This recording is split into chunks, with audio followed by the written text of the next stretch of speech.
Hello, hello, hello. What's up, everybody? Welcome to the Extra Point freaking episode 13. Yeah. Sorry, I'm trying to bring it up on Facebook and Twitch over here on my other screens, and I'm failing. It's not coming up for some reason, and I'm drowning. No, welcome in everybody to the THF Extra Point Season 2, Episode 13, covering Week 13 in the NFL, IRL, and fantasy football. How's everybody doing this week?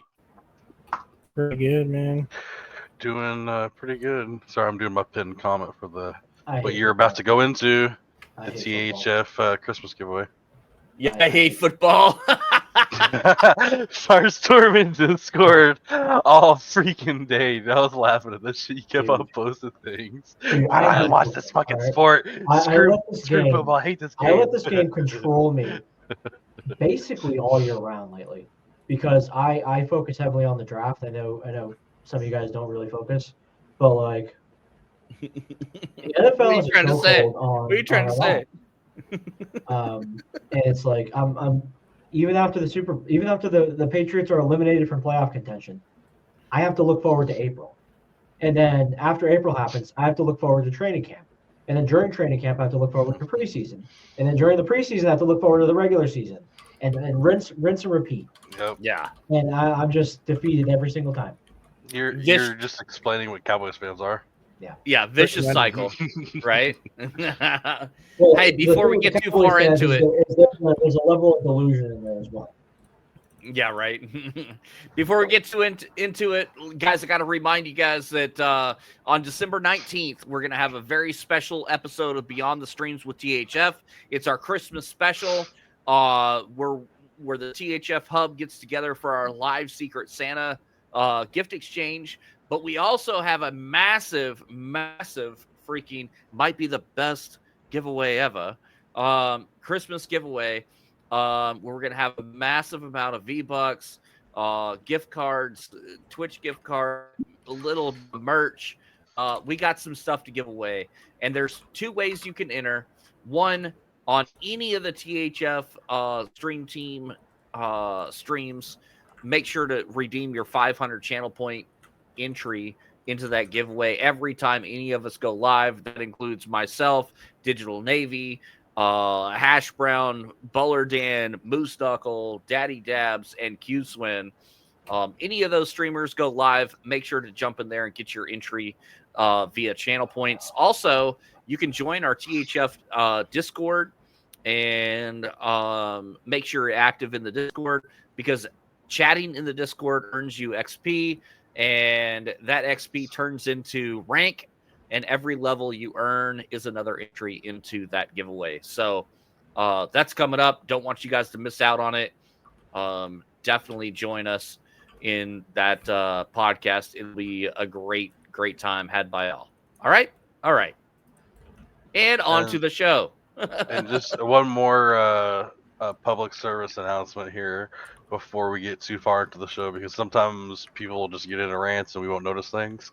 If anybody sees this dude right here to my right, or this dude down here, it's hard pointing. This dude down here, if I see any one of those two start lagging out, chopping out a little bit, they've been having internet issues. That's why we're doing this tonight instead of last night. For anybody that doesn't know or didn't see in the Discord, they were having some internet issues. Yeah, so if y'all hear their audio cutting or like a little bit like that right there, like just happens. Wasn't very bad, but little things like that. If y'all notice that is not you. You do not need to reset the stream. Well, you might. You never know. I mean, you can give us free ad revenue. Yo, we just got a raid. Alyssa Marie, thank you so much for the raid. Oh, Alyssa W. Sweet. Appreciate you. How do you do with the fingers Double again? It's like that. Was it Amanda raiding with her? Oh, and Amanda and Alyssa coming up. Double raid. Let's freaking go. Sweet. Yeah, they were streaming together. I was lurking on them. Thank y'all so much for that. There you go. I gotta do another heart for Amanda. Wait, there you go. Hold on. There you go. How you doing? I usually do it like this. Just like that. Just like that. Is there it? you go. That kind of looks better. Well, not the way I do it. That's what I think a lot of people look good like that I now. just summon the devil, I think. There you go. Or a blood. I don't know. No, what you did was pull the Tua. You just threw the hands up. It might be might be known as the Trevor Lawrence here soon. Holy cow. Which, guys, do you want to start off with that subject real quick before going into the games? Oh, man, dude. And I don't care what anybody says. That was a disgusting hit, man. It just was. The dude's already a dirty player.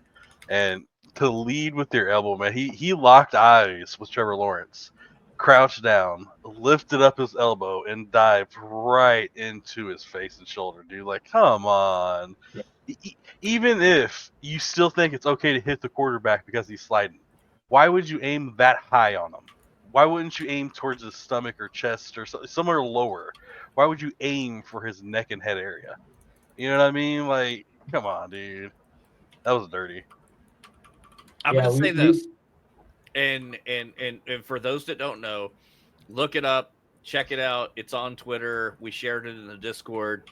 I can't remember his name. Azeez Al-Shaair took a diving leap into Trevor Lawrence's basically head and shoulder area as Trevor Lawrence was sliding and giving himself up, but also trying to get the first down. But you're supposed to lay off quarterback, right? Like that's the rule. If the quarterback gives himself up, you're not supposed to hit him. Like, you literally. You don't even have to touch him. We've seen non-quarterback sliding garner penalties in the past. You know, like some of them have been pretty bad. The quarterback is the ultimately protected in those situations. So it used to be even when he slid, they had to touch him, so people would still hit him sometimes. So we had to still touch him. But they changed that rule a couple years back, where now as soon as the quarterback initiates the slide, he's considered downed, and you don't even touch him. Him sliding is him. That's like him kneeling the ball whenever they call it he kneels. He's downed. Like, you don't even got to touch him. So he sees him sliding, dude. Come on, man. What makes it worse is the fact that he got injured from the play. Because if it was just a rough hit, I don't think it would have been as big of a deal. But since he started putting up the Tua fingers, I guess now known as the Trevor fingers, the Tua fingers, and it was such a nasty hit, and obviously seeing your quarterback motionless on the ground, throwing up gang signs, you players have an immediate reaction. You're going to protect your guy. You're going to. And that's the one thing I'm really surprised that Houston's coach came out and was like kind of dismissive of almost of it. And he was critical of Jacksonville's reaction. And I was like, bro, if that was your quarterback, you'd have came off the bench too. I don't really understand. I don't understand why Houston's coach was. Jacksonville was completely in the right with a. I wouldn't go as far as saying they were in the right, because you can't. I mean, you're not supposed to come off the bench and start. I'm not saying they were. This is exactly what you should do. I just meant, like, in that situation, if your quarterback gets laid out, it's expected. That's what you do. That's like, okay, imagine you're at a bar, you're having some beers, and you're like me and you, Jason, and we're at a bar, we're having some beers, we're brothers. And I get to shit talking a couple of guys, and I hit one of them in the face, and 4 guys start kicking my ass. You think Jason's just going to sit there and be like, well, that sucks, and drink his beer? Sorry, bro. Bartender, taking a shot. Like, family. And that's like how it is with a team, dude. If somebody hits your quarterback like that, dude, a cheap ass hit like that, man, you empty that bench. And if you don't, everybody that left that bench and turns around and sees you sitting there just chilling, dude, can I have a shot? They'll remember that. I was looking around and talking about it, and I was like, dude, I bet you half of the players on the team didn't know what happened. They just saw everyone running. Yeah. And they're like, that's my boy. I'm going in. You know what I'm saying? Yeah. What's going on? They just saw Trevor Lawrence on the ground and just said, nope, go the fuck in, dude. People are running. Let's fight. That was a brawl. Yeah, for sure. That was a brawl. Yeah, It was not a good thing. It was warranted. But what do you guys think about it? Okay, let's not. Obviously, this hit, it looked nasty. Defense, it happened so fast. All of it, it just happened so freaking fast, and that's where I kind of like.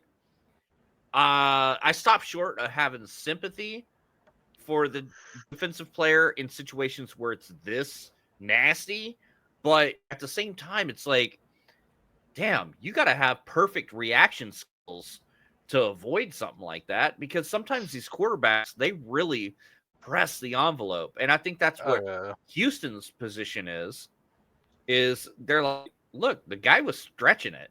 He should, if he was going to go down, he should have gone down, because as it was, he didn't get the first down. Mm-hmm. Like, why was he stretching for a couple yards? Like, he wasn't getting the first down either way. And he got knocked the fuck out. I mean, that's not really the point, though. Is it not? It's that he slid. He was sliding. And it's like, so there's quarterbacks that say do take advantage of that, like Lamar Jackson, perfect example. He's my fantasy quarterback. I watch every single Baltimore game because I want to know what he does. And that dude, he milks it. He does it a lot because he scrambles a lot. He will milk those things a lot. Or he'll run out of bounds, or he'll be running down the sideline, and right as the player's about to hit him, he kind of leans. And then when they pull off, he'll run a couple extra yards and then reach out of bounds. It's like, there are quarterbacks like Lamar Jackson out there that they milk that shit. And if it would have been someone like Lamar Jackson who was running and then he slid and he dove into Lamar Jackson and hit him, it still would have been a big hit, but it wouldn't have been as big of a deal. But Trevor Lawrence, the dude's not even like a scrambling quarterback. The he scrambles every now and then. He gets like, what, 200-300 yards a season scrambling max? Lamar Jackson's out there getting 1,000 yards a season. Like, there's quarterbacks that milk it, and then there's quarterbacks that are forced to run every now and then. And I don't know. It was one of those situations where, like, I don't know. It's situational. I get that, and like obviously the Discord server was very active about this particular incident.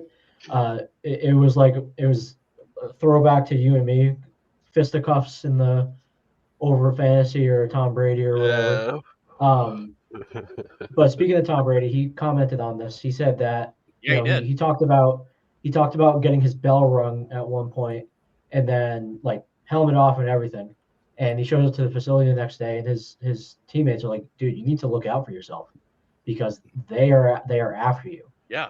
So it's finding the balance, like you said. There are players that scramble for 100 yards a season, and then there are the Lamar Jacksons of the world that are going 1,000 yards, and then there's Josh Allen who just freight trains people.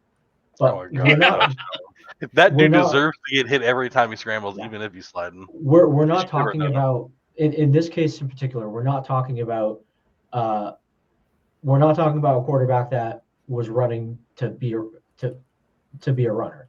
Like, yes, he's running for the gain, and even though he wasn't going for the first down, football is a game of inches. That scramble matters. That extra yard matters. I think he absolutely was trying to get the first down. The problem we run into with this particular, when we talk about sliding as a viable play or an option, the problem is it's overshadowed by this dirty player. This is a notoriously dirty player who has a history of this issue. This isn't the first time or an isolated incident. He does this all the time. So we can't really focus on the should quarterbacks be sliding, or how viable is the play option. The fact is, this is a dirty player that did a dirty hit that caused potentially a life-threatening injury. Yeah, I 100% agree that there's two different subject matters to come out of this thing, and it's the whole sliding, protecting yourself, the whole thing, like separating from this specific incident and talking about the rule in general, or quarterbacks taking advantage of it, and how much of the onus is on the defensive player. Take that and then separate that from this incident. I would I wouldn't be caught dead defending him, the player in this particular instance. It did look like a late hit. It absolutely, I don't care what quotation he wants to use on social media. That was absolutely, like, even in real time. I know it's very easy to slow it down and play it in slow motion and say, look, he was already starting the slide before he launched. But you know what? In real time, that looked like a dirty hit. And the NFL backed it up too. He got a 3-game suspension. He appealed the suspension, and then he got denied his appeal. So it was a dirty hit. And the thing is I agree with the fact with what y'all said, that, and to the point of it is that you have to see both sides. Just like if Lamar Jackson was the quarter, if that same exact play happened exactly the same with Lamar Jackson, to me it wouldn't have been a big a deal. Because Lamar Jackson's the type of quarterback that would milk that shit. He would try to get those extra yards. Now, on the same way, you can look at it on the flip side, whereas if it was a different defensive player, one that wasn't such a dirty player, one that wasn't known for being a dirty player that did this hit, you would probably look at it the same. Like, well, it really wasn't that big of a deal. Yeah, it was a late hit. Yeah, he shouldn't have done it. We have another example of this season. When Tua got, trucked again, it was DeMar Hamlin. And it wasn't on a slide play. It was Tua being stupid and going headfirst into a defender. Yeah. Nobody is talking about no one for a second said that DeMar Hamlin did anything wrong, because he didn't do anything wrong. This is an entirely different situation. So someone just talked about the fake slide. Kenny Pickett did it in college, I want to say. It was like one of the most probably the most common example we can think of. It's not enough. It doesn't happen enough to justify changing the rule. Oh, I've seen Mahomes do it. Mahomes does it all the time. He gets out there and he gets right on the edge. And it looks like he's going to go out of bounds, and then he just does that little friggin' tinkle dance or whatever, and just goes another 10 yards. That's the same debate with John Jones in the UFC. He's supposed to be the greatest of all time, but he bends the rules. It's not technically an eye poke. Keep your hand out like this, and they just run into your fingers. He was notorious for that. Is he he was really like, it's my fighting style. I fight with my hands open. Yeah. I genuinely think that the slide rule is causing more of these injuries it's preventing. I think once quarterbacks get beyond the line of scrimmage, they should be treated like running backs. If you're going to be a running quarterback, then you start playing by running back rules. That's the way I feel about it. So I get that, but we have to kind of look. We're talking about micro here. We have to look at macro. And the fact of the matter is, quarterbacks don't train like running backs. They don't train like rushing receivers. So stop trying to run like them. I mean, is anybody gonna feel bad for Josh Allen if he gets trucked? Like, no, the guy trucks people left and right as a running back, and if he gets trucked and injured, are you going to feel for him? No, he put himself in that position. That's exactly what Tom Brady was saying. You got, as a quarterback, as the most expensive player on your team, as the leader, as the foundation of your team, you got to take better care of yourself. And the slide rule puts you in danger, because every quarterback that gets out there and is going for a first down, they're going to want to take a little bit more. If it's competitive nature. You're going to try to see how far you can go. And that defender is playing at full speed. Sometimes that split second between the slide and the hit, I'm not defending this particular play, but you reverse it like a half a second one way or the other, and it's no longer a dirty play. You know what I'm saying? Like, it happens that freaking fast. And that's one of the things I've said before about football too. Football is a game of split seconds, not even seconds. It's a game of split seconds. There's times where if you are a half a second behind somebody, then you're going to lose. If you're a half a step behind somebody, they're going to get a touchdown. It is a game of seconds. If you lean just the wrong way, you could get a concussion. It is. But like I think a lot of it in this play specifically comes down to the players in the situation. It being Trevor Lawrence, the runner, and Al-Shaair, how you say his nickname, as the defender hitting him. Those are the two big things of this. Yeah, but there's been the point of the matter is when you look at the big picture is there's been players that don't have a reputation of being dirty that have been in the exact same situation as this guy because of that rule. And I don't think when was the last time a quarterback got injured on a slide? I can't think of one, honestly. I've seen quarterbacks get hit a couple of times on slides, but not getting hit and getting hit pretty dirty. I've seen it completely incapacitated like Lawrence was. Yeah, I don't remember. Yeah, so I mean, personally, I can't. Even injuries, it gets penalized. Like late hits get penalized. Oh yeah, they do. Almost I'm not always saying it on doesn't the happen. Like it obviously happened with it. Yeah, it obviously happened with Lawrence, but I don't know if it's frequent enough to justify changing the rule.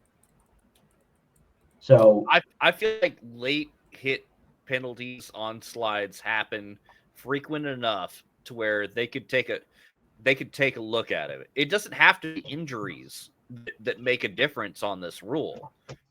But I do feel for the defensive players that are in that position to make that last second. I'm seeing that a quarterback's actually been injured on a slide. Yeah, I'm looking like 3 pages deep on Google right now, and I haven't seen a single other story about a quarterback ever being injured on a slide. Yeah, it's just the penalties.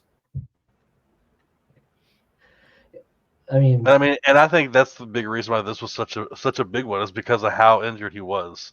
Yeah. And like I said, and it was to me, it was targeting. It really was.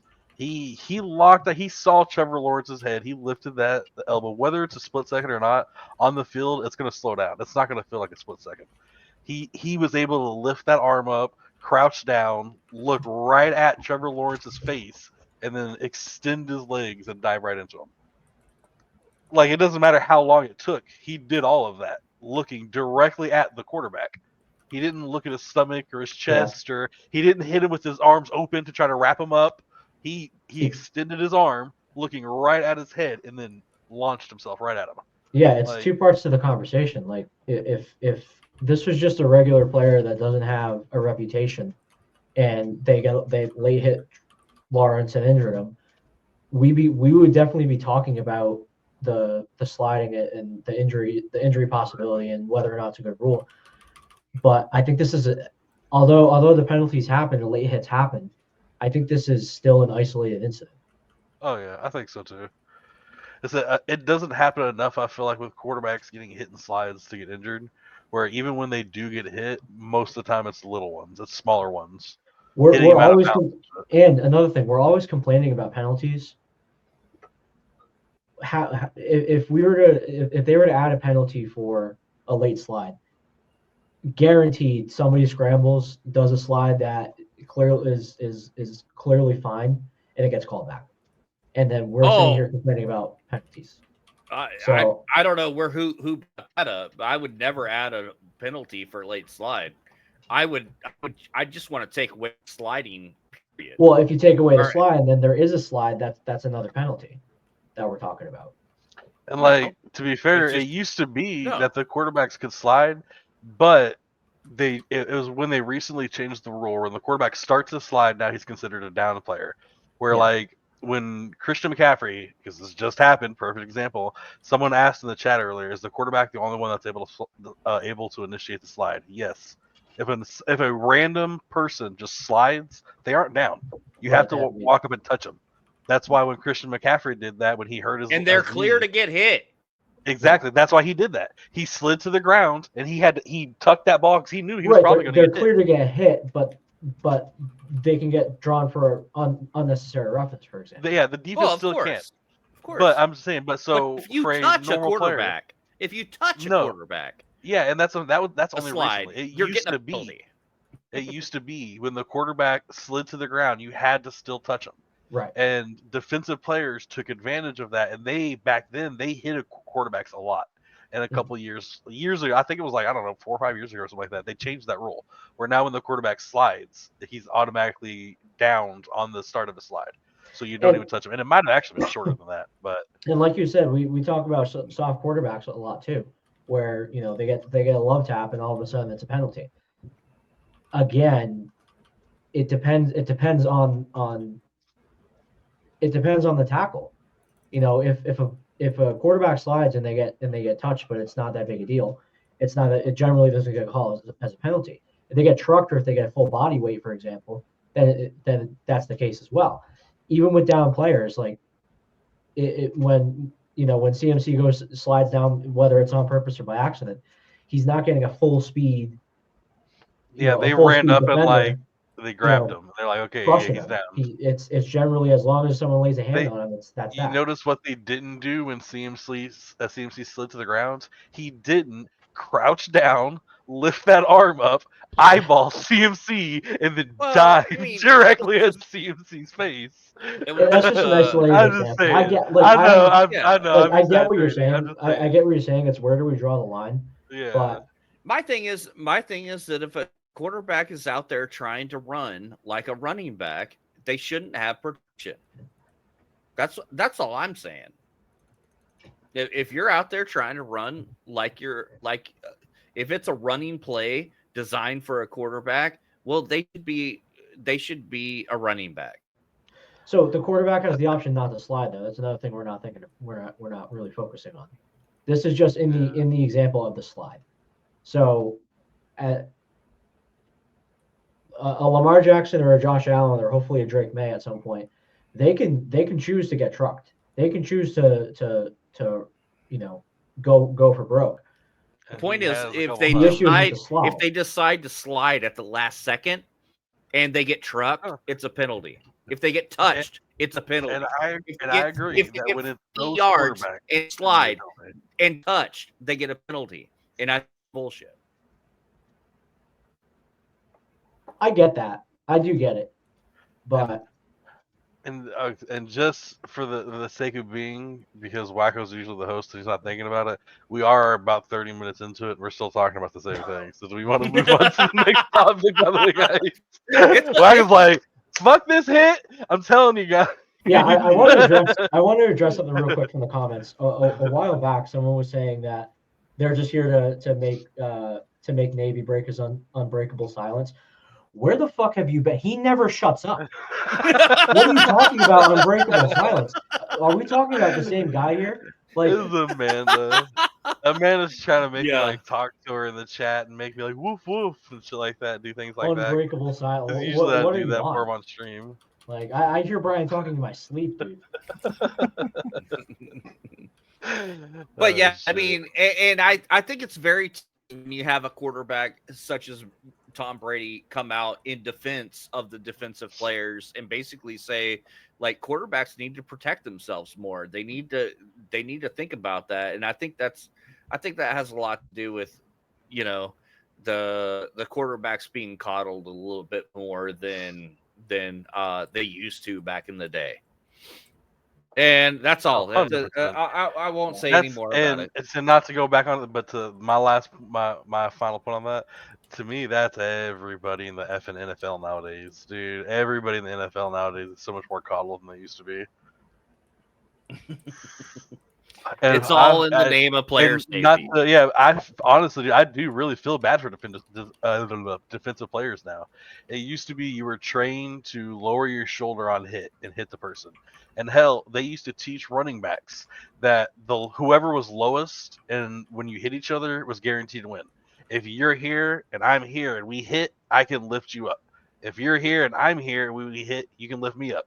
It's as simple as that. You got to get lower. They taught everybody that. Get low. You hit hard with your shoulders and you get low. if you did that nowadays, dude, you're fucking ejected from the game. Yeah, well, now so the thing with that is they were teaching these players that, but then they were also ignoring the absolute, exploded knees and dementia at 35 years old. Yeah, but I'm just saying, like, you've trained these people a certain way of how to hit now for the entirety of football. Oopsie. And then in the last 2 years, you're like, you can't hit this way, you can't hit him here, you can't hit him like this, you can only grab him here, you can't do this. And defensive players, imagine having this dude run at you, and you're like, hey, wait, grab, hug. You know what I mean? Like, what am I supposed to do? Right, so that's again. I don't want to take up too much time with that. That's an interesting point that you make, where defenders are so restricted in how they tackle. Why is it an issue in another game that's very similar to American football in rugby, where they have very specific ways that they're supposed to tackle and very specific techniques? I know that football is faster and generally more violent, but it's not generally an issue in rugby where they're still getting tackles. The two games are very similar. So did you know NFL football was actually based off of rugby? That's why it's so similar.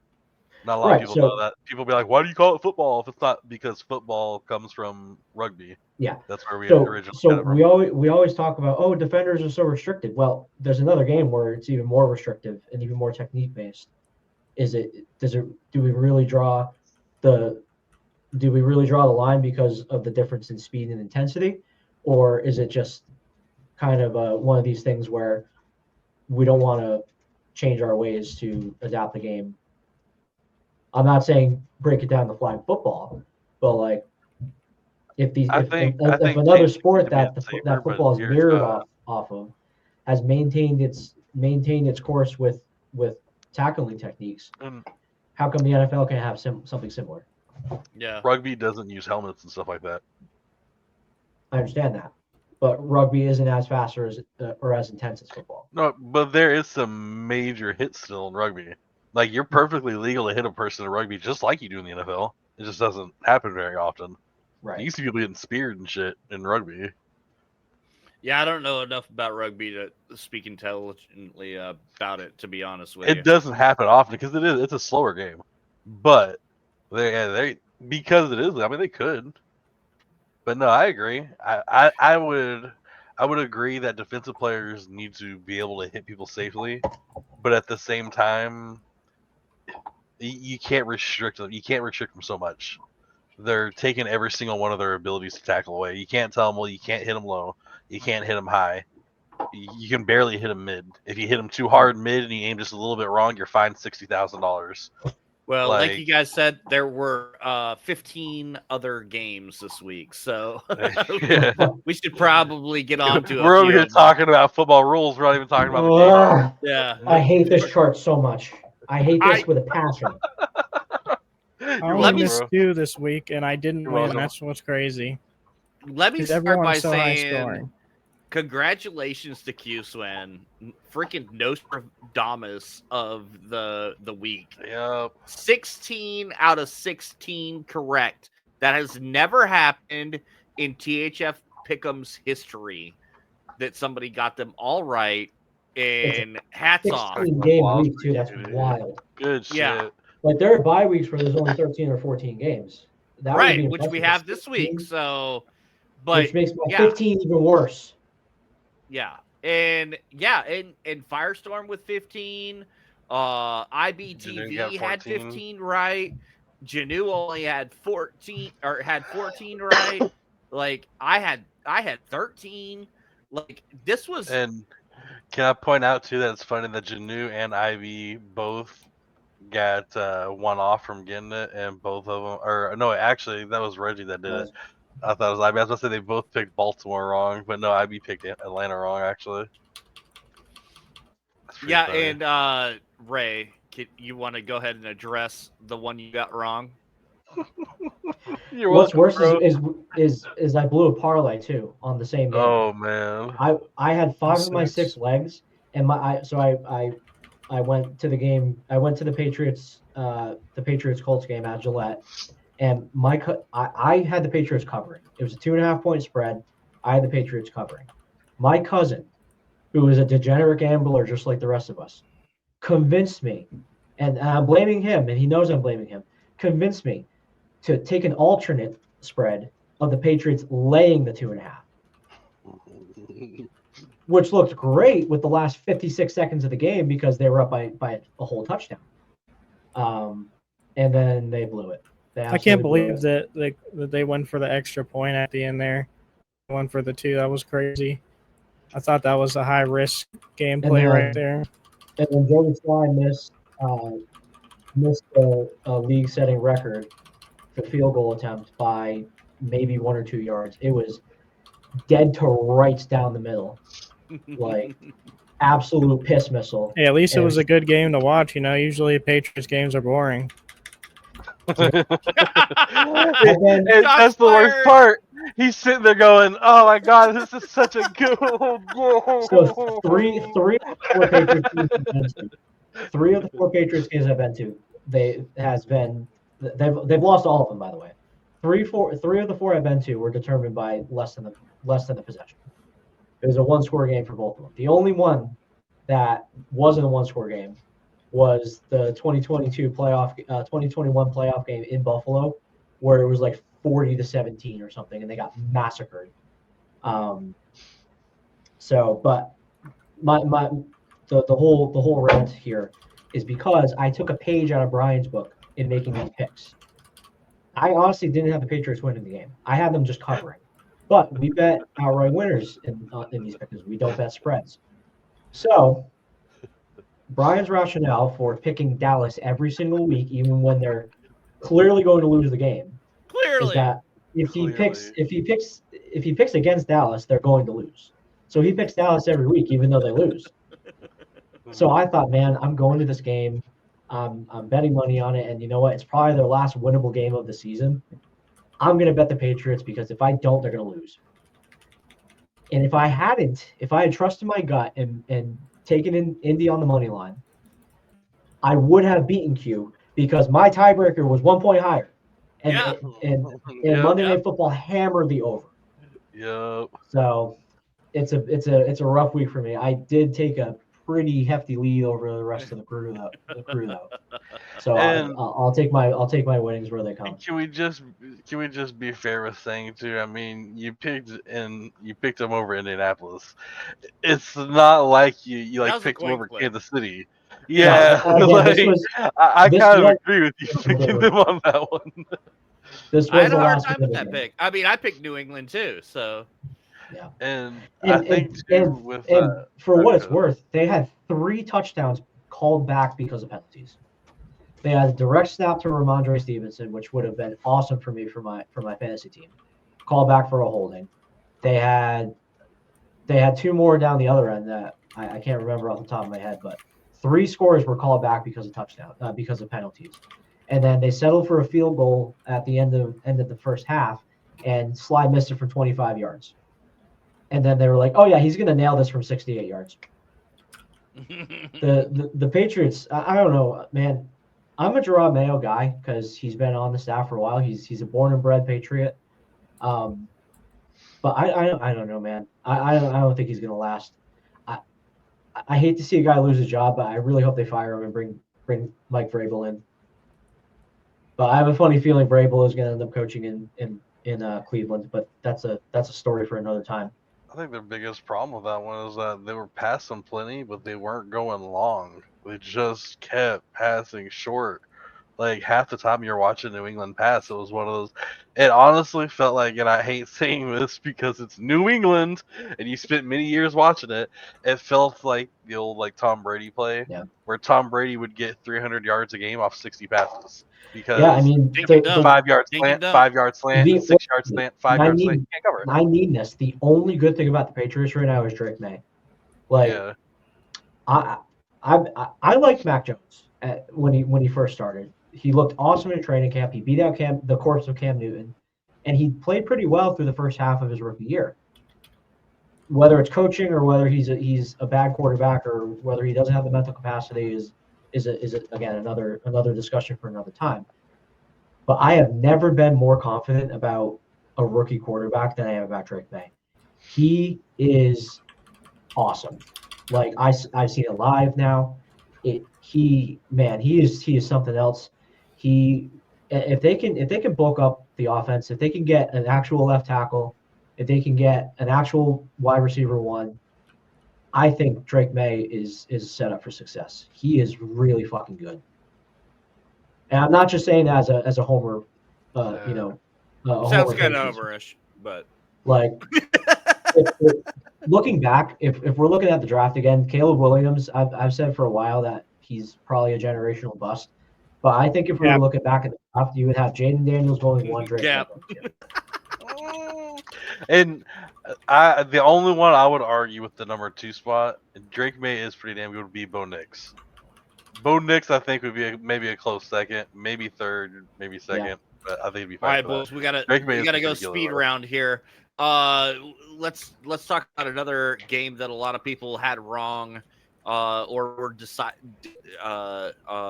not in agreement on. That's Pittsburgh-Cincinnati game, because that one came down to the wire, and that was a crazy game. So we weren't in agreement on that one.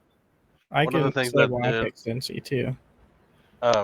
Before I was gonna say I changed 3 picks, Wakko, I think it was.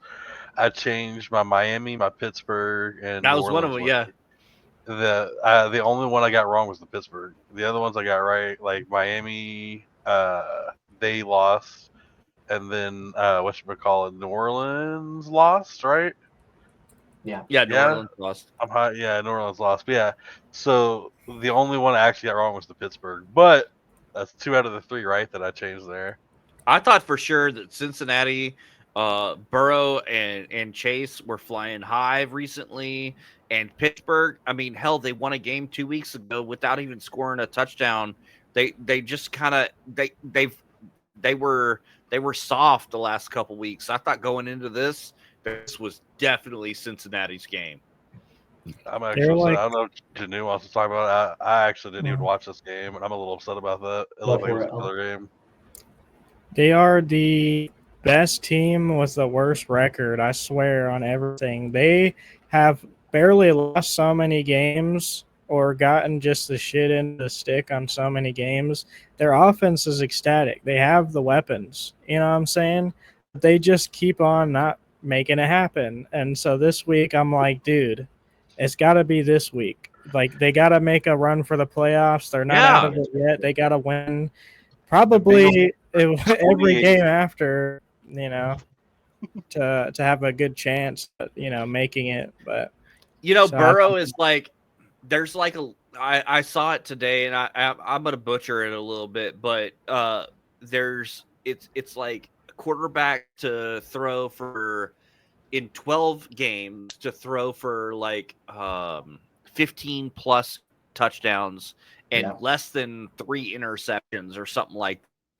And Burrow is this year's quarterback, right, for that stat. And everybody else on there has like 8 wins, 10 wins, 9 wins, you know, whatever. Burrow has like 4. It's like, it's ridiculous how good they have been and not won games. They have 4 wins on the season, and they are averaging right now on the 2024 season 27.9 points on offense, and their defense is allowing an average of 28.3 points. Yeah. They are 0.4 points in separation and points allowed to points against, and they have 4 wins on the season. Imagine, dude, the Cowboys were the number 1 offense in the NFL last season, averaging 40 points a game. They're averaging almost 30 points a week, and they have 4 wins. That's crazy. They have got some really bad luck going on this year. That is for sure. They've kept it close in a lot of them. We talk about this a lot with the Patriots. The Patriots have lost 7 games this season by a margin of one score. Yeah, the difference is the good teams win.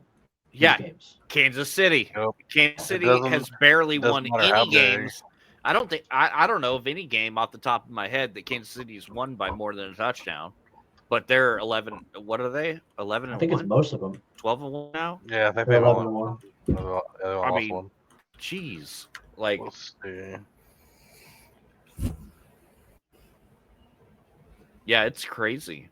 Another game that we were very, very undecided on this week was Philadelphia and Speak for Baltimore. yourself. Yeah, I mean, Baltimore's been stumbling, and Philly's on the way up. It was a pretty even bet for me. I mean, This one hurt me. I think Saquon versus Henry is crazy. Oh, it was such a great matchup. I think my bias showed a lot on my pick. I hate Philadelphia with every bone in my body. And I did not want them to win this game. In hindsight's 2020, I will regrettably admit that Philadelphia is a good team. They have been frauds very, very recently in the last few years, or consistently in the last few years. They've been frauds. I don't think they're a fraud this year. I really don't. Philly has got the addition of Saquon Barkley has changed that team. Yeah. They were a really good team where Jalen Hurts was a really good quarterback, but he had the same situation that Joe Burrow's having right now, where Joe Burrow last year, he has plenty of targets, plenty of people he can throw to. He's got everybody he needs. But since they have no run game, the defense pretty much knows what you're going to do 99% of the time. You know, you're probably going to run it, and you're probably going to pass it. And even if you run it, we'll probably be able to stop it pretty easily. And so it's not that big of a deal. When they had Joe Mixon on their team, it gave them that threat, that running back player that the defense had to worry about. And that's kind of where the Eagles, I feel like, have been with Jalen Hurts. They've had okay running backs, but they've never had that running back that's going to put up 200-plus yards every game on you. You know what I mean? Like, he's not going to go out there and get 60 yards receiving and 120 yards rushing on you. Now they have Saquon Barkley. So defenses have to worry about him. And then if they worry about Saquon Barkley, they're not worrying about other people. That frees up Jalen Hurts. And so, I don't know. I think with them adding Saquon Barkley, that was almost, if not maybe a better add to a team than adding Derrick Henry to the Baltimore Ravens. Honestly, the Baltimore Ravens were already a badass team. Yeah, this the Eagles made the Eagles badass. The Eagles arguably have had way more wide receiver talent in years past than they have this year. But Saquon Barkley has made all the difference, I think, into them. Now, they started out slow. They had to work into it. But they are on a hot streak. I think they're 8 wins in a row now? Yeah, we spent a while on this show talking about how the NFC East is so like up in the air, anyone can really take it. And then they just kind of settle in, and they're obviously the clear winners. But I don't know. It's they're cooking. Like I said, that's why it was an easy pick for me against Baltimore. They're on the up and up. Baltimore's been kind of stumbling, and Lamar Jackson can't show up in these big games. Yep. He always loses in big games. I love him as a fantasy quarterback because there's no big games in fantasy season. Right. By the time playoffs come, fantasy season's over. He can suck it up all he wants. I ain't a Baltimore fan. I'm only a Baltimore fan for 14 weeks out of the year. Right. Well, I mean, you got to take into account playoffs, 16, but 16 if you make it. Right. I just got to time out for a second and let my wife know, hey, the Stars are playing and they scored. So if you don't have the game on, turn the game on. She's been yelling at me the last couple nights for not telling her when the game was on. Lobster. What else was on that? Lobster doesn't start with L because you're an L. What you guys think about the turkey games in general? Bad. All of them. I thought they were good. I was entertained watching them. I thought so too. I've heard what Ray said. The first game was horrendous. Okay, the last 30 seconds of that game was terrible. Yeah. Since we haven't talked about it yet, I was waiting for it to get brought up. All I'm gonna really want to say on this is Jimmy Johnson said it perfectly. Jimmy Johnson, the Super Bowl winning coach, he said right after the game, in my 70 years of football, I have never seen a bigger blunder by a team. That was he just started talking. That was all he needed to say. He was like, so we talk about expecting something more. Like we talk about all the time how Jerry couldn't afford $5 extra million for Derrick Henry. The Giants let Saquon walk so they could pay Danny Dimes, and then they cut Danny Dimes. So they shot themselves in the foot twice. Like they shot themselves in the foot and then reloaded and did it again.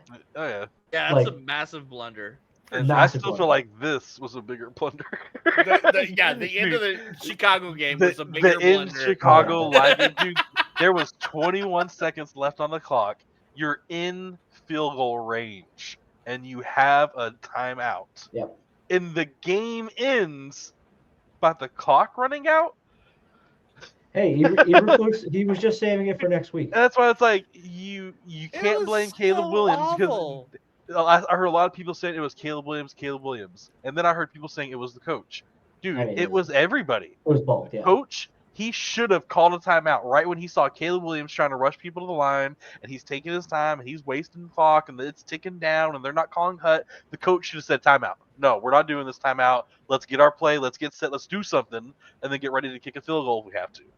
And then on the flip side, Caleb Williams should have had the awareness, even if he's a rookie, that clock is going. Call a hut. Get the fucking play off, dude. What are you doing? He's like, he's calling everybody to the line, and then he's like dusting his shoulder off. He stops to tie his shoes. He like talks to the ref for a couple minutes. Like, bro, call fucking hut. What are you doing? That is the most bad news Bears shit I've ever seen, bro. That was just it was terrible. It was bad. Can we jump to Black Friday and talk about what should have been a Kansas City upset? I mean, yeah. I didn't get a chance to watch a whole lot of it, but yeah. Come on. All that mattered was that last drive. We talked about it in Discord, and then Trevor Lawrence got absolutely fucking murdered, so it kind of took away from it. What the fuck? What the fuck? These Aiden O'Connell. We talk about this wasn't Aiden O'Connell. I'm just saying, clear incompetence by the league. Clear incompetence by the league. It's on victory. And we talk we're a broken clock over here. We're a broken record, just beating this dead horse. That all day long, that is a false start. 5-yard penalty, replay the down. All day long. There was a pre-snap penalty. The play is dead. The play is dead on the whistle. The whistle occurred before the snap. The premature snap. That's the thing. That is literally the rule. If it happens after snap, they spent 2 or 3 minutes deliberating, and then came back and handing Kansas City the ball, literally handing them the ball. Yep. And they even said, because they went to the other dude and asked him, and the Kansas City Chief declined the penalty. It happened before the hut. The play's dead, dude. It was a false start. It was called a false start. Obviously rigged, bro. It was a false start. There is nothing. And then they changed it to an illegal shift, so they could get the penalty decline. Dude. What the fuck? What the fuck? Is that because the Chiefs can accept or decline it? That it happened before. Like, even I was arguing it where I was like, well, no, they got, because I didn't watch it happen. I was like, nah, dude, if they got him with that, they can accept it or decline it. That's just probably what happened. And then I went back and watched the replay. I agree with Ray. It was bullshit. that was a false start. Is what it was. I need to see the replay because I don't know where the whistles came. Have been dead. I watched that live and I was like, okay, I'm not sure what happened here. And then the refs came back and they explained it, and I was like, okay, all right, well, whatever. You know, I watched it live as well. Now I'm like, what the fuck? It reminded me of the last year when the Chiefs were playing against Baltimore, and the Chiefs had a 3rd and 15, and they threw a ball, and the wide receiver didn't catch the ball, and the defender was nowhere near him, and a flag got thrown, and the referee sat around for literally was like 2 or 3 minutes that they sat around talking, and then one of the referees walked out and said, pass interference, defense, automatic first down. And on replay, you could clearly see that no one was even near the wide receiver. Yeah. He didn't even touch it. He was like 2 yards away. and the Chiefs walked down the field, scored a touchdown or whatever, and they there were a couple of those in that's the what it New England reminded game me this of. weekend, Watching that replay when they sat around and talked, and then they were like false, whatever they fucking changed it to. Like, dude, that was such BS. So there had been a couple of those just phantom calls. One of them was a few weeks ago against them, and they called the running back on a face mask, and no players on either team touched anyone's face mask. Like you watch the replay of the whole line, and nobody touched a face mask, but they called the face mask. And then there was a pass interference in the game I went to, where it was visibly not. There was hardly any contact, and it's like, what the fuck are they calling, dude? I really don't understand. I do not get it. I think it happens across the NFL just more with KC. I don't know about that. I think that's perception and reality. We talked about a season where one of the officiating crews it was the officiating crew that was doing the playoff game with the Chiefs and the Ravens. And where he called 60%. As a crew, they during the regular season they called 60% of their calls in favor of the Chiefs. Yep. So it does happen. And remember Lamar Jackson? It was one of those stats where he had never won a game against that referee.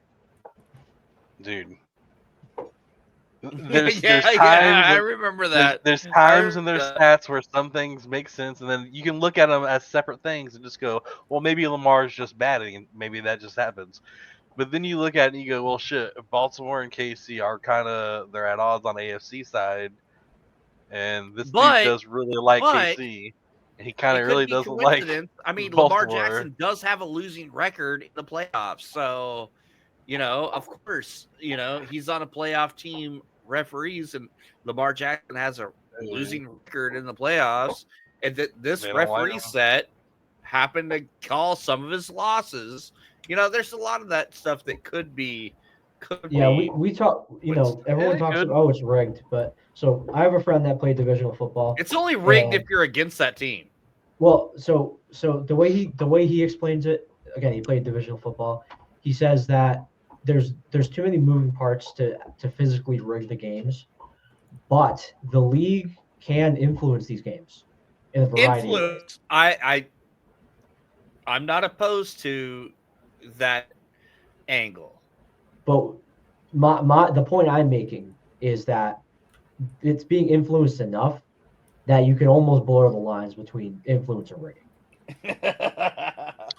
And I'm not saying this is it, but one of the things Vegas always wins either way.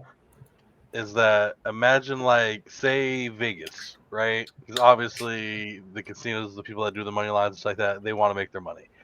Say that Vegas goes to 50% of the referees in the NFL and says, "Hey, bro, any chance this year you want to make $100 million instead of your $200,000 salary that you're going to make this year?"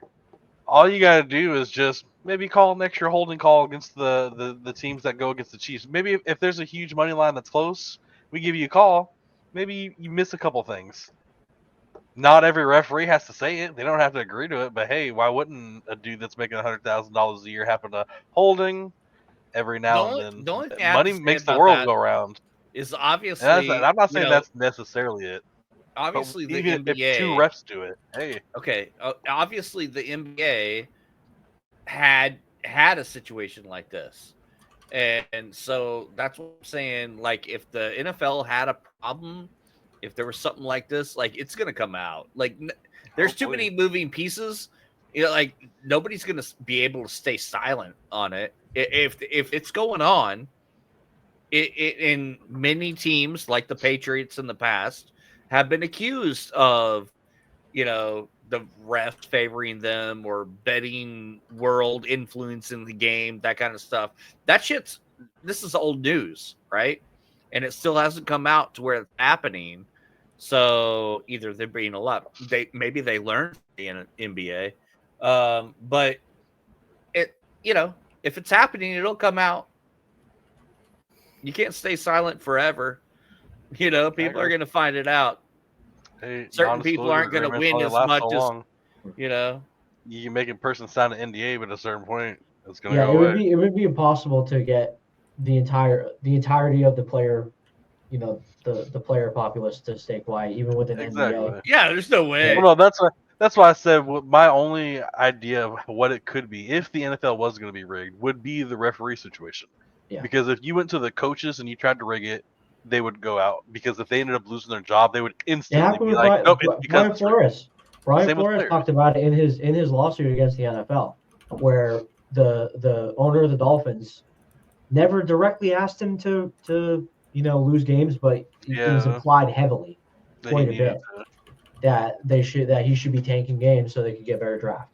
We just talked about that, I think, a week or two ago too, when that happened last season, when that coach was pretty much told by his GM that he needed to lose that game because if they lost it, they would get the first overall pick.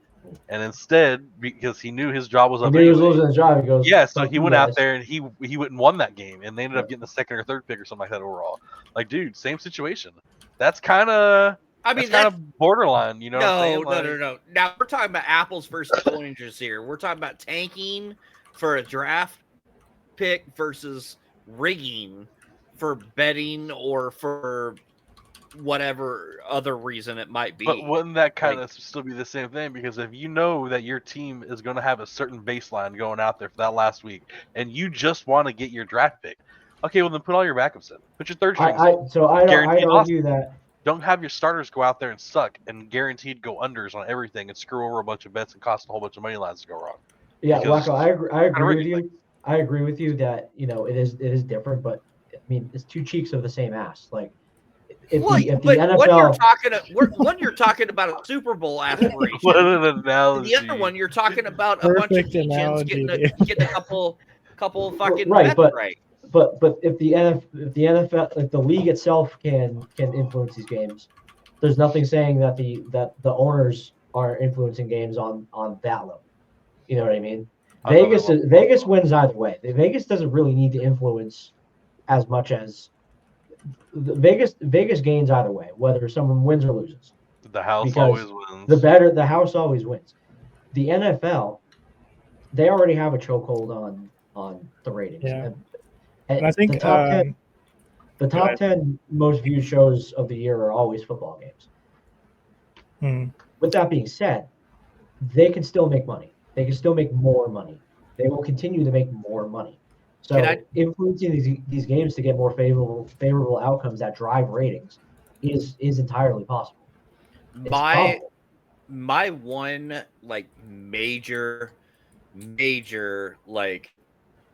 hold up when it comes to thinking the NFL is rigged is Jerry Jones is one of the most powerful owners in the NFL. He hasn't won a damn thing in 28 years and counting. So I brought this up.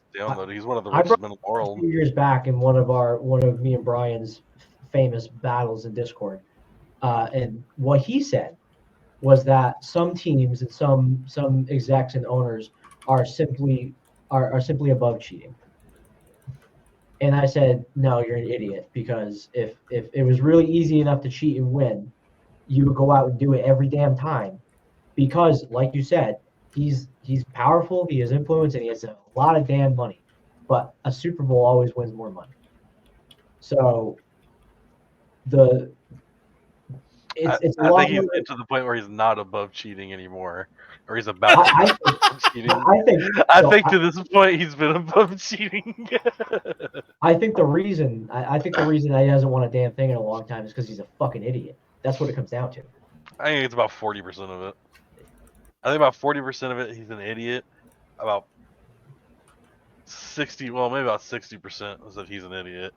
About 20% is that he doesn't want to hire the type of people that we need to do the jobs that we need them to do.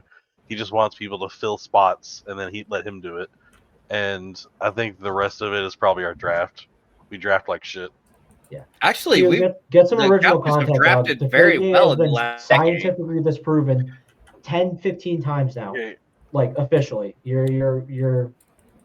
Don't get me wrong. Hang on. We're gonna go on a tangent here if we start talking Cowboys. I was saying, don't get me wrong. The Cowboys have drafted good offensive linemen, but where's have gotten us? We need to draft. Type this into your browser. Yourteamcheats.com. You'll find. Oh yeah.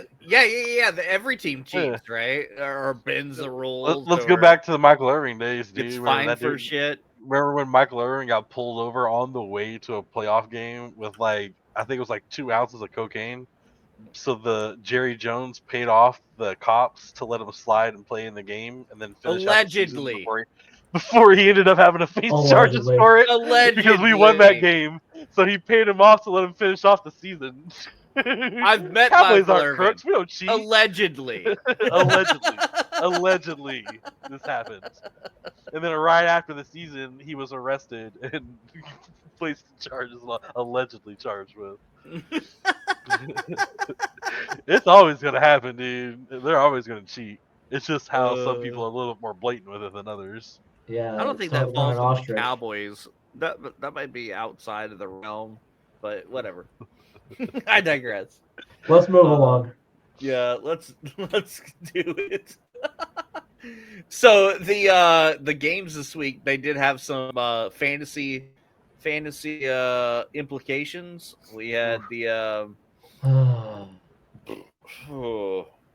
yeah, I agree. I like this week, but I'm not gonna like next week. Yeah. Hats off to you, Digi. I mean, you beat my ass this week. Almost got top scores too. Not only did you almost get top score, but I got bottom of the freaking barrel. That hurt. I like my new name. Do you want to say the name change on here? Yeah, my new name is what is it?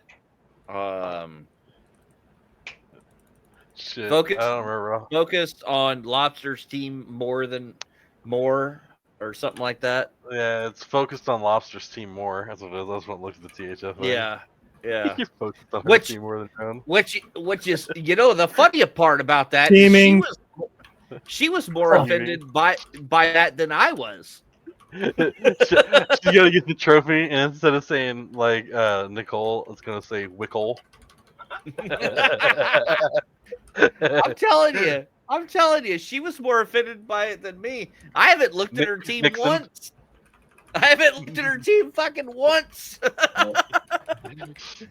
And the worst part for me about this week on fantasy football is that as of this moment, if our fantasy football season ended, I would be in the playoffs. I'm 6th place. We got 6 people in the playoffs. Let's do it, guys. Playoffs are starting, right?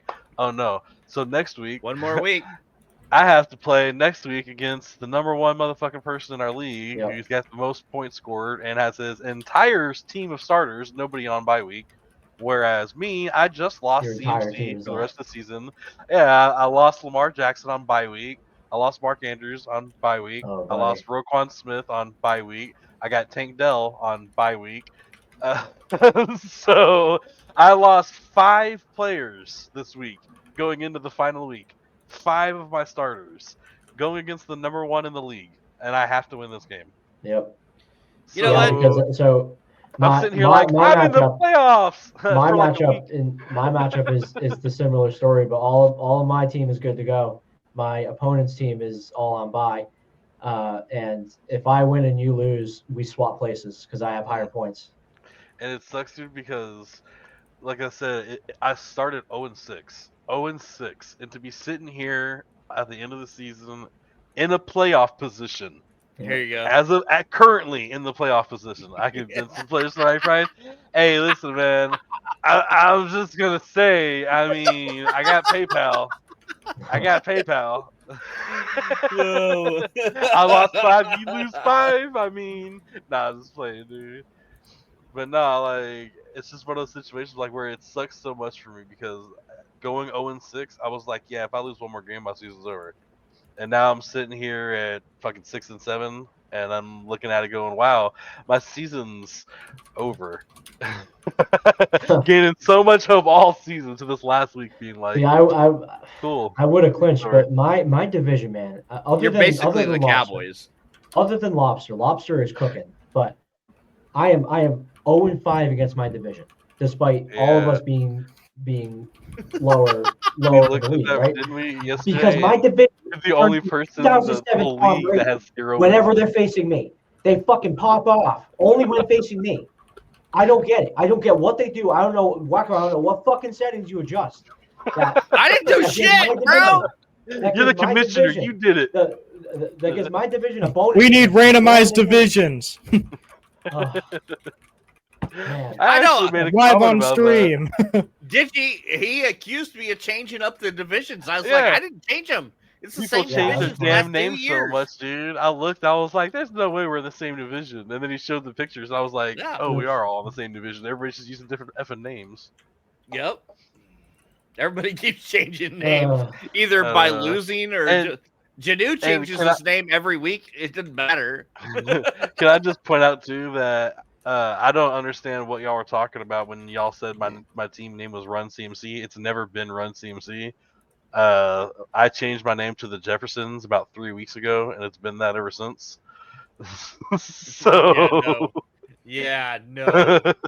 I never changed it to Run CMC. You went back to the Jeffersons, and I went back King of the Hill. As soon as CMC got injured, I was like, you know what? Screw this dude. The Jeffersons. Oh, look at that. Give it to the Lobster, though. Impressive first season. Hey, yep. Golf clapper. Hey, but she's got to finish it off. Yeah. Hey, just like the Cowboys, you know what, Lobster? You're going to be just like the Cowboys, and I hope not. You better not be like it. If I can't make it to the championship, if I end up missing the playoffs, Lobster, your blood. So you or Janu or Wakko, one of y'all need to win in the thing so we can at least still say that someone in the family. Keep it in the family. The family won. And if you lose, then you're going to be just like the Cowboys. Do great in the regular season and then lose first round of the playoffs. Second place in her first season will be great. You can hand me the trophy. The trophy is made. I talked to Aerodart yesterday. The trophy has been made. He's just got to glue it together and ship it to me. So we do have the trophy. Great. Oh my gosh, she has to do that. Me just kissing the trophy. Trophy in my hands. Yeah. You gotta do it. That's gotta be like a. That would be an emote. That should be a winter tradition here on out. You got it with your tongue kind of sticking out a little bit.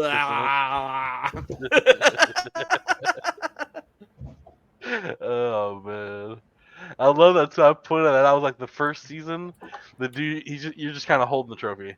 Then the second season, he's like the big smile and it's kind of close to his face.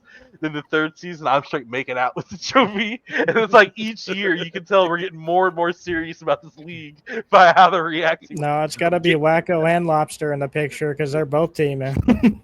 I'm not teaming. I'm not teaming. It needs to be Wakko on the ground on his hands and knees, and her doing. We're not worthy. Doing the Captain Morgan pose with her foot up on you, holding the trophy. Just. Oh man. Oh man, that's hilarious. No, good season I wish for her, though. I wish I could take credit because 3 weeks ago I was in first place. And I lost the last 3 weeks in a row to drop down to fifth to barely hanging on to my playoff spot now, which depends on this week. And I'm not in total control. If I lose, then it depends on who else loses if I keep my playoff spot. So, and if she wins this season, and I'm only asking this because again, you haven't watched the league. I know. You're living it. So, if she wins this season, can I just point out, it will be just like the league, where the commissioner has been in the league the entire time and never won the trophy.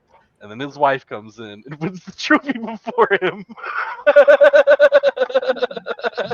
Yeah. How's that going to make you feel if you've been in the league this whole time? It's just goes, swoops in and says, oh, is this the trophy?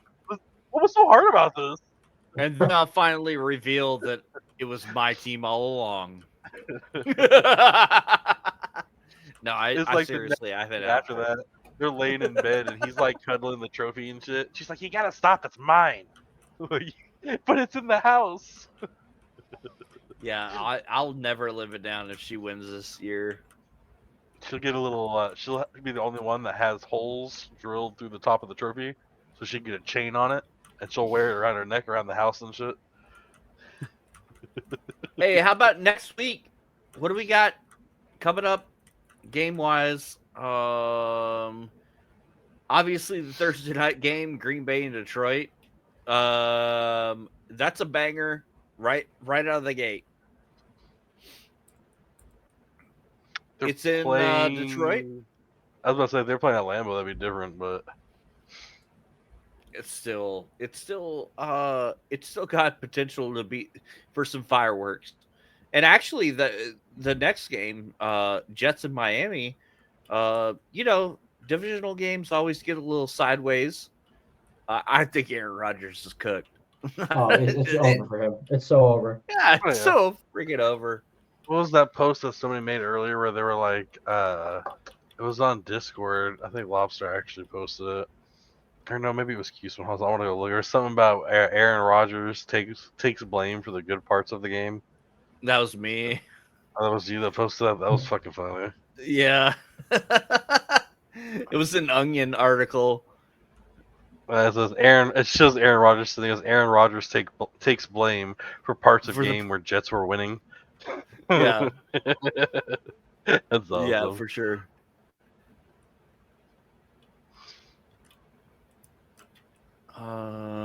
Let's see. I just noticed he posted that today at 2:18 p.m. That's what I'm talking about. That's what she said. I like that humble brag. He posted a picture of just our division. Has an entire division ever made it to the playoffs? It might be Shout that out way. me and Wakko. If he loses this week and I win, it will be all four of us going to the playoffs. That's crazy. I gotta beat Dabs too, just for the simple fact that I needed to beat Dabs. Let's see. Hey, how about loser game of the week? New Orleans and the Giants, right? Yeah, not an entertaining game. Yeah. Nobody's tuning in for that one. I kind of feel like the loser game of the week is going to be the Chargers versus the Chiefs. For some reason, I feel like the Chiefs are going to go out there and just be mean at the start and then not do anything for the rest of the game. And the Chargers are going to blow it. It's going to end up being a really boring game to watch in the second half. Yeah, but that game's got a lot of implications, regardless of how the script of the game goes. Chargers, Kansas City's probably going to be good until the last 2 minutes. Buffalo, Rams might be good. Like until the last 2 minutes. Cleveland, Pittsburgh might be a better one than last time. It's how they played last week. I'm actually taking a part of that on the parlay. I'm eyeballing Chargers Chiefs Sunday Night Football. I might actually fade Kansas City on this one. Oh, really? Yeah, the opposite idea of me for the Chargers. I think the Chargers have a really good opportunity, but again, whenever I make a prediction, it does the opposite. So, well, it's kind of like that with me, and I'm over here saying the Chargers are going to suck, and you're over here saying the Chargers are going to win. So one of us has got to be wrong. Yeah. Who y'all going to pick the side with? Look, I know both of these teams are like on the bottom of a lot of people's list right now, but that Cincinnati Dallas game, I don't know what to think about it. Honestly, I don't even know what to want here. I'm sorry, but Dallas is getting smoked. I am picking Dallas to win. Off record, I'm gonna say, not on Pick'em's sheet. Off record, I'm just saying that the Cowboys have never been known for having a bad passing defense. We've always had a good passing defense. and the Bengals are a pass-heavy team. So it's not crazy to think that our defense could stop them from scoring 30 points and maybe hold them to 20 points. Our offense, well, I don't really want to talk about our offense. I'm just going to say that our defense could probably hold Cincinnati to about 21 points or so. We're going to have to hold them to 3 points. Not to mention the last time that Cooper Rush faced Cincinnati, beat their ass. Yeah. I mean, you never, that's my thing. I don't want to talk about that. You never know with the offense. There's weeks where Cooper Rush throws for 150 yards or 40 yards, and there's weeks where he throws for 280 yards and 4 touchdowns. I don't really want to talk because I don't know what the hell's going to show up on offense this week. Is Cooper Rush going to show up, or is Rush Cooper? Whichever one. Because Rush Cooper, I feel like it's his alter ego that sucks ass, and he keeps showing up. Dallas fan aside, this is a game where you got 2 teams that are struggling like crazy. And just trying to prove that they're not as bad as the record shows. It's like, I mean, this is like a train wreck, and you can't look away. Yeah. I don't know. Like I said, I'm definitely picking the Cowboys to win, though. Of course you are. I mean, as the Cowboys fan, dude, how could you pick against them? It's an obvious win. We're going to probably walk away with 3 interceptions. Joe Burrow's going to have probably 180 yards, 1 touchdown, 3 interceptions. They'll have maybe 10 yards rushing. Cooper Rush is going to throw for 350 yards, 4 touchdowns, no interceptions. CeeDee Lamb, probably easy 150. Rico Dowdle, you know he's going over 100 yards and probably at least 2 touchdowns. Clip it. As a Cowboys fan. That 113 season total looks pretty good. Oh man, I don't even know what I want to happen here. You know, like Dude, I will say, all other jokes aside, I actually think Rico Dowdle is going to have a good game. I am so happy that I stuck through the bad times, the poor, lonely times in the dark where Rico Dowdle was having to share with Ezekiel Elliott, and every week he would have 30 yards rushing, and you didn't know what you were going to get with him. Because, dude, the Cowboys have always been a pass to the running back team. And Rico Dowdle is a good, steady 10 to 20 points a week for me now. We also got Seattle and Arizona, another two teams that are kind of like, I don't know, on the bubble, per se. You know? Like, just, like, are they good? Are they not good? Now they're playing each other.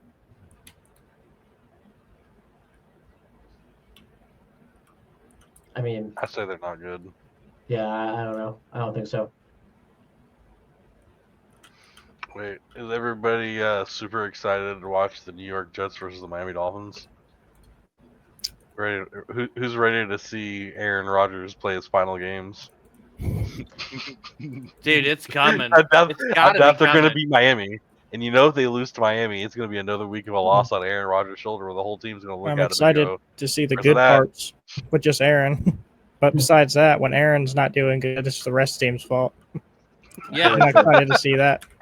Aaron Rodgers is the only good part about the Jets. But I'm really excited for those short spurts of Aaron Rodgers. I like when Aaron Rodgers goes out on the field and kicks the field goals. And when he goes out there on defense at safety. You see that hit last game, dude? Aaron Rodgers laid the quarterback out. They had him on defensive tackle. Jeez, it was crazy. All right, so we got to move on to the next week here, but first we got to take our licks. We had another bad week in Pick'ems, or not in Pick'ems, in our that D-bag prime time. Maybe that's parlay. why I'm more upset with Cooper Rush. I didn't want to talk about our stupid offense. God. Yeah, so I think we're done taking Cooper Rush bets. We're that done. Dude has gone over like 250 yards every week except the 2 weeks I picked him. We're done taking Jared Goff. I hit again, baby. Drake May. Drake May is him. My bets though have been freaking cooking, dude. The past 3 weeks I've hit every single time. Every single time. some out there stuff, not out there, but stuff that a lot, you're not picking AAA players, you're kind of looking for diamonds in the rough. I feel like those are easier to bet on. Yeah. They've been hitting. Like, sometimes that's what it takes. I feel like we should all start doing that. Like the big one for me last week, for example, which I bet on him a lot last year too, was Marvin Mims. He is a spectacular wide receiver that most people wouldn't know of because he's not the wide receiver 1 or even usually wide receiver 2 on the Broncos. He's been on the radar, mostly a kick returner or a punt returner or whatever. But he's someone that I watched last year as a rookie, and he's been consistently doing good. And, his projection's only 15 yards. He went last week and put up over 100 yards. Like, those picks like that are just so easy sometimes. Like, people just overlook him because they don't know who the hell he is. And just sometimes picks like that are just easier to make than just taking the generic, people. Even though that Browns and Denver game was a really good game to bet on, most people that picked over, besides the running backs, which I didn't take any running back, but all receivers and quarterbacks way over. A great game to bet on. That was such a fun game. That was such a fun game to watch. I watched almost the entire game. Yeah, I also the best balls I was talking about at the beginning of the season, I said I was doing a lot of drafts as well. Instead of picks, I got right now 14 teams making it to the playoff round, the finals on underdogs. So that's where the big money's at. So I'm pretty excited to see that for the rest of the season more than anything else. So it's going to be pretty fun. And they're fun to do just because you can watch it throughout the whole season, You have teams going that you forget about, you check in on them, and, they're still going. So it's fun to watch. Hell yeah. Oh, yeah. What are we thinking for this week, fellas? I didn't get Daddy Dabs. Did Daddy Dabs ever give us his pick? I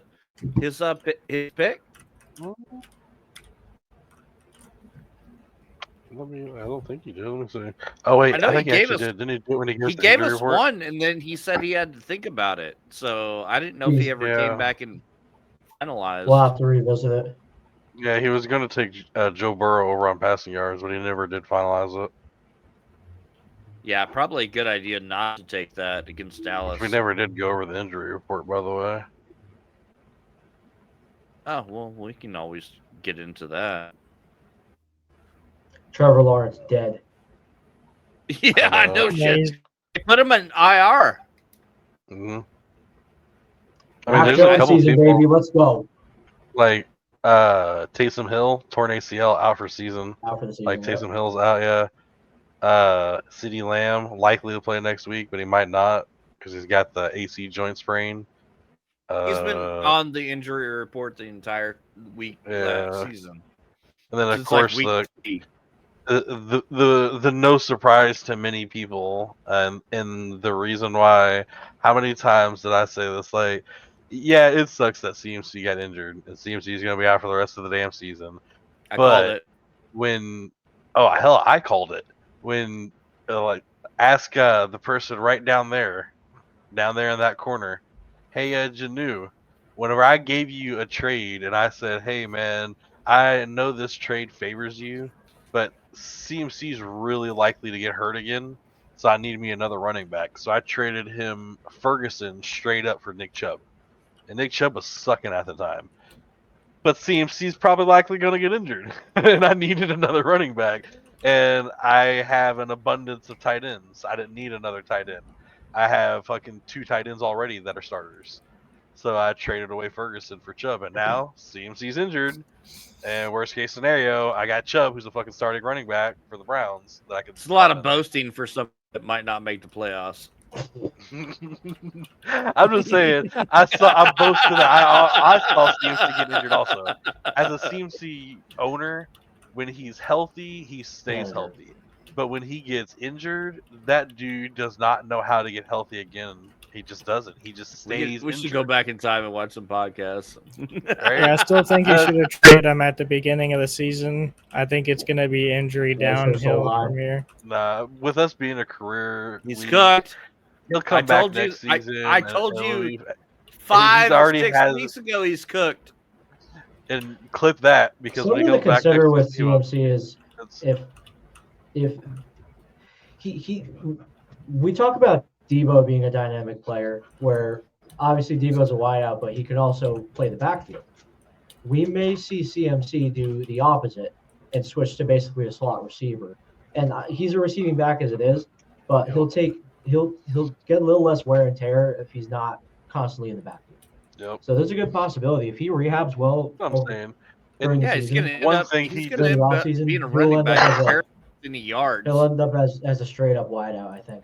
Yeah, one of the things that he does very well is when he finally gets healthy, he can't stay healthy. Like I said, it's one of those where when he gets injured, he never just, I injured my knee. CMC misses 1 week. He's back in the next week 100% and he's good. If he goes out there and he injures his knee, he's on IR. If he goes out there and he slips, he's on IR. He's missing 9 weeks. Like, he doesn't just get injured a little bit. He gets injured. That's why when he missed 10 weeks off the start of the season, I even planned for when he came back. I was like, yeah, I'm still going to give me another running back. It's fucking CMC. He's played this whole year injured. He's not going to come back this season. Well, think about how many people unhealthy all season. Think about how many people scrambled to get Jordan Mason at the start of the season. Yep. And now he's injured too. Yep. So now you're going after Garendo. And that's why in my other league, a bunch of guys blew all of their FAAB left that they had left on. Oh yeah. Garendo. It's like Mason's probably going to be back. You know, he just has a concussion. I think it's like no. Mason's IR. Yeah, they placed him on IR. He'll be at least 4 weeks. Garendo's the guy. That's why whenever we were doing waiver wire on the fantasy football, I ended up not even going for Garendo because I was like, I got 7th waiver pick.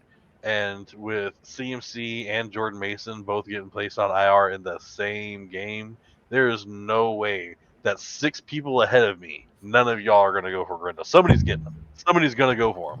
And then I'm wasting my first waiver pick. So instead, I took Adam Thielen because with the bye weeks going on this week and me being short on a lot of players, I kind of needed somebody to fill in a slot position. Hey, he's wide out one on that team. So that's what I'm saying. I needed somebody. Thielen was the best pickup for me right now. He hasn't done bad. A lot of people forget about Thielen because he's a bit older and he was injured all season. Do we think he's going back? Do you think he's staying in Carolina or is he going to go somewhere next year? I think he'll end his career in Carolina. Isn't the dude like 34 years old or something? Depends on his contract. If he's got another year, he might. I think he's in there. But yeah, he's 34 years old. If he's a free agent, he'll move. Because he is the last couple weeks, this week included. He's with Carolina until 2026. Yeah. He's been good since he came off. He might finish. He'll finish there. March 19th, 2023, Adam Thielen signed a 3-year, $25 million contract with Carolina. Then unless he gets traded. He might get traded. That's what I'm saying. Do you think they're going to trade him for? If he doesn't get traded, though, he'll finish there. What is that thing doing that? But I was pissed off because I actually picked up a different wide receiver at the last minute going into last week instead of Thielen.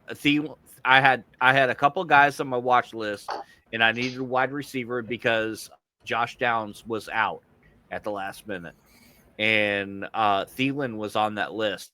He had like 24 points, I think, in fantasy football this week, and I was so pissed, and I immediately put in a waiver claim on him, and I was like, you know what?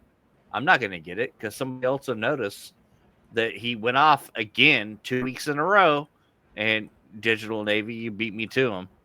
Oh yeah, my first waiver pick.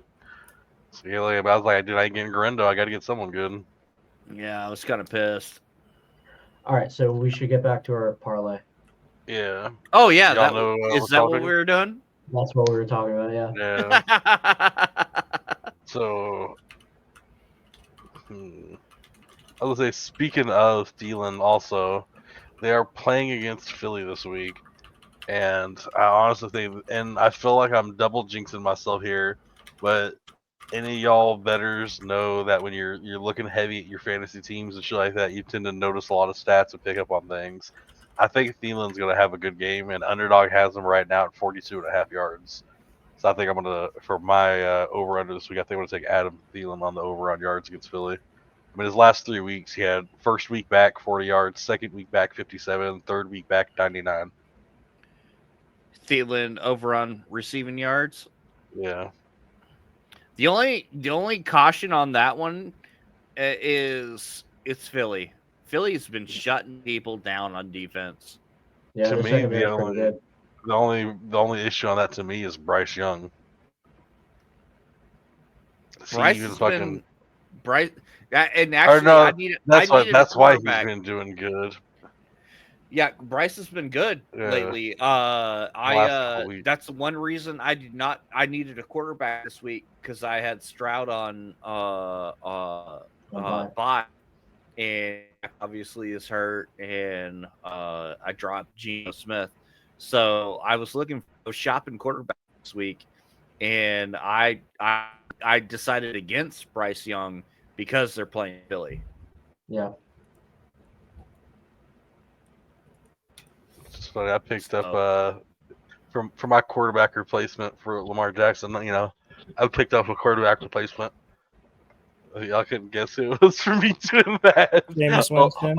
Yeah. I thought about that one. Let's see him He's got 600 plus passing yards. Dude, 200 of them are to the other team, but that's besides the point. Hey, man, as long as he gets some good passing yards and touchdowns. The biggest problem with Jameis Winston in his entire freaking career is he is the absolute epitome of a roller coaster in stats. I mean, that guy's so freaking up and down. Like, he's not reliable at all. He throws for 1 million yards, but throws as many interceptions as he does anything else. So I'm going to go with Nick Westbrook-Akeen for an anytime touchdown. He's based. You don't want to take receiving yards for him instead? I don't think so. They're playing Jacksonville. He's going to eat. It would be an easy bet, but at the same time, he's been scoring in basically every game he's played in. I think he scored a touchdown in the last 3 games, and they're facing Jacksonville. He's going to eat. Like, he and Will Levis have a good connection right now. I think he's basically the number 1 target on that team. So right, I'll follow up with a touchdown as well. Following your thing, I'll take Marquez Valdes-Scantling on the touchdown. He's hit last 3 weeks touchdown, and they're going against the Giants. Super easy matchup. MVS? Yep. Wow. Can I just point out real fast, if we're going to do the touchdown thing, one of the weeks that we all hit was when we all picked touchdowns. And I mean, I do have a touchdown pick if we want to pick touchdowns. I don't mind doing a touchdown pick again this week. Both of my lock picks are on bye this week, so I can't do it. I mean, you picked touchdown already. Yeah. No, but I'm just saying two of my touchdown picks are on bye. Because like, if we want to do touchdowns, then honestly, I feel like, especially against Green Bay, a pretty lock for touchdown would be Jahmyr Gibbs. I mean, I would definitely take Jahmyr Gibbs over on a touchdown. I mean, you want that over Thielen? If we're going touchdowns, if we're going to do last time we did an all touchdown pick, we hit. If we want to do an all touchdown pick, I'll take Jahmyr Gibbs. Damn. So I'll leave that up to y'all. Oh, that's a Thursday game too, bro. You know what? I'll just, no matter what y'all pick, I'll still just take the Jahmyr Gibbs over on touchdown. I'll do that either way. That way, you and Dabs, because Dabs will still have to decide because he's not here right now. He'll have to tell us what we do. You want that Thursday action for Gibbs? Yeah, I'll take the Jahmyr Gibbs on touchdown. I like it. Okay. Damn. All right. Well, that puts a little pressure on me. I was thinking. Hang on, let me take a peek at it. Let me take a peek at it real quick. I was thinking of running back the Cook rushing yards, because Buffalo again. I mean, they were just Who are they facing this week? Buffalo is so freaking dominant, man. The Rams. And the Rams never defend the run worth a crap. Yeah, but so here's the thing with the Rams. They score points and they pass a lot, so I feel like it's going to be a high-scoring game that everyone has to keep up with each other. But again, don't go with me, because whenever I pick something, the opposite happens, unless it's a Derrick Henry touchdown. Yeah, I don't know if I want the TD over the rush yards. Rush yards are at 65.5 for James Cook. Obviously, TD would be fun too. Fuck it, let's go. TD. I mean, we'll do it. If you look at James Cook, by the way, and this isn't to jinx anything, he's had every single week this season except the first week, fourth week, and then 5 weeks ago, he hasn't scored a touchdown. 3 weeks that he hasn't scored a touchdown. Every other week of the season, he scored 1 to 2 touchdowns. He's a freaking monster. I've got him on one of my fantasy teams, and he's got multiple weeks with 3 touchdowns also. Hell yeah. I'm down. And then obviously let's kind of wrap up here. We got the last thing is Monday Night Football squares, which we have active now. And yes, I finally fixed it. It was the Cleveland Browns versus Broncos this week. And we only had one square, and unfortunately it didn't hit.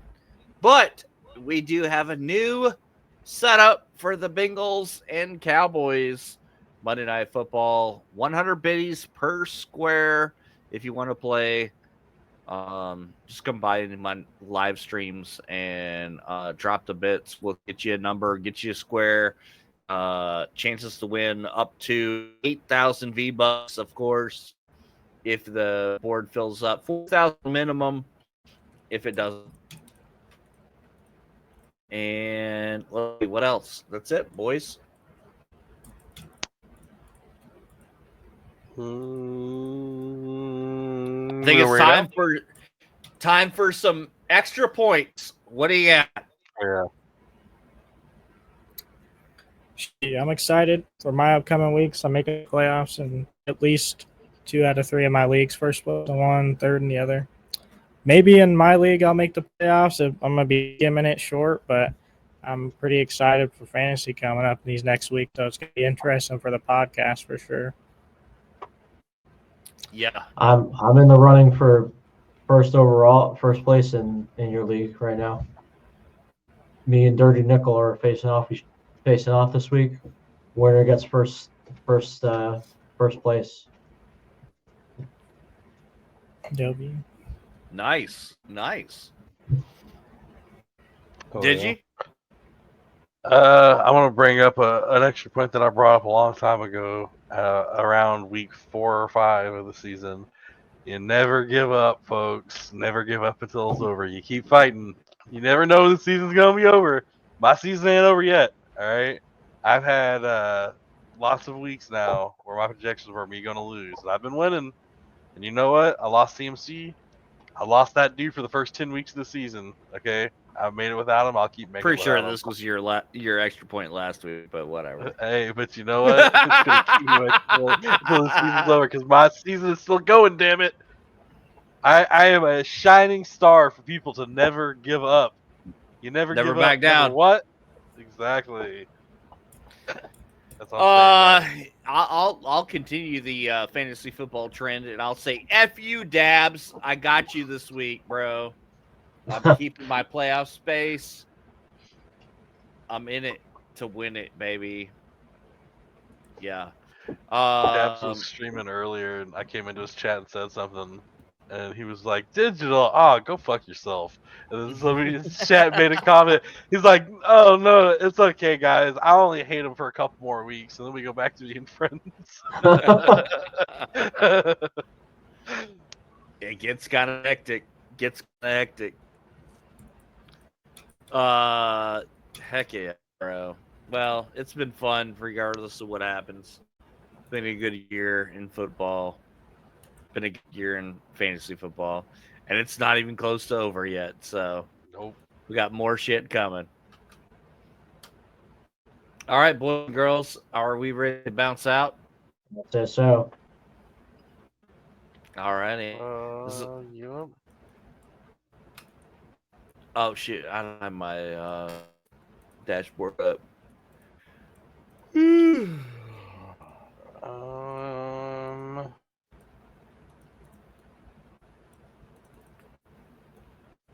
Give us a target, did you? Oh, Rocket League is playing. All right, hit it. There you go. I put it in the chat for y'all.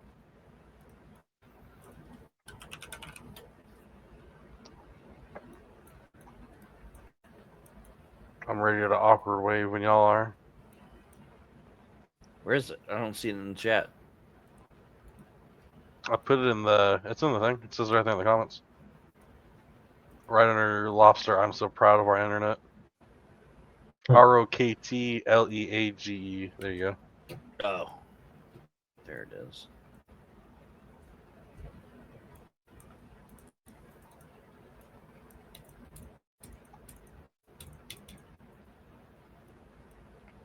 All right, let's rock and roll. Let's raid.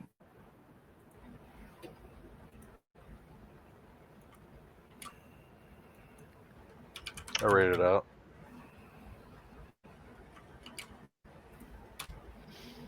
All right. Later, guys. Later. Bye-bye.